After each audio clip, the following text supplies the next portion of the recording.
I'm Chris Colbert. Welcome to the program. After a 4-year break, German and Chinese officials held their third financial dialogue. During the meeting in Berlin, Germany pushed for reciprocal access for financial institutions, having in mind, of course, mainly German banks and insurance companies, which have long been eyeing a stronger presence on China's huge consumer market. After months of economic tug-of-war, smiles and a handshake. A pledge to deepen cooperation between Berlin and Beijing. Both sides are determined to expand market access opportunities and open them up in the sense of a level playing field. This creates opportunities on both sides for more responsible trade and investment. The joint statement dampens months of mounting tensions, fueled by calls from Germany and the EU to reduce economic dependence on China. Both sides believe that the economic cooperation can lead to a win-win situation. Both sides stress to work together to maintain the stability and security of global supply chains and to take a firm stand against decoupling.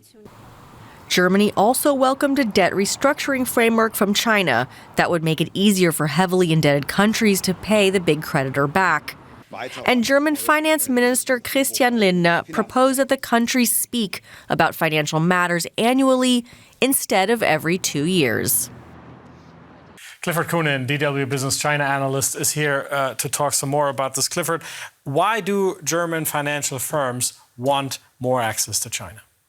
Well, what we've seen with German firms in China is they had great success with the car industry, with manufacturing, and now we've got the financial services sector. And it's a bit like the holy grail in some ways. You've got 1.4 billion people. That's a lot of pension plans. That's a lot of saving plans, a lot of financial products. So German firms are very keen to get a piece of that, I think. And how likely is it that German banks, German insurance companies will get more China business? Well, again, I think if we look back at the precedents for German firms, they've got access, but then they've also suffered from various issues such as technology transfer and in some ways being muscled out by domestic firms. And that could very easily happen with financial products. It's very easy to see technology transfer when it comes to making a car, but you can do the same thing with a pension plan. And it could be that Chinese firms actually step in eventually where the German firms are currently doing it. So there's always a risk there. I wonder how these negotiations tie in with the German government's China strategy, which it unveiled a couple of weeks ago, which calls for much more scrutiny when it comes to the China exposure of German companies.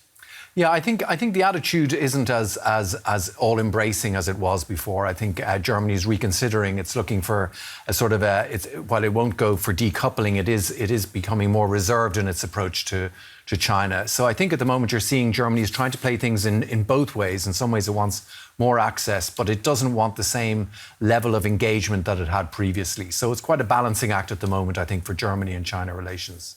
Clifford Kunin, DW Business China analyst. Clifford, as always, thank you.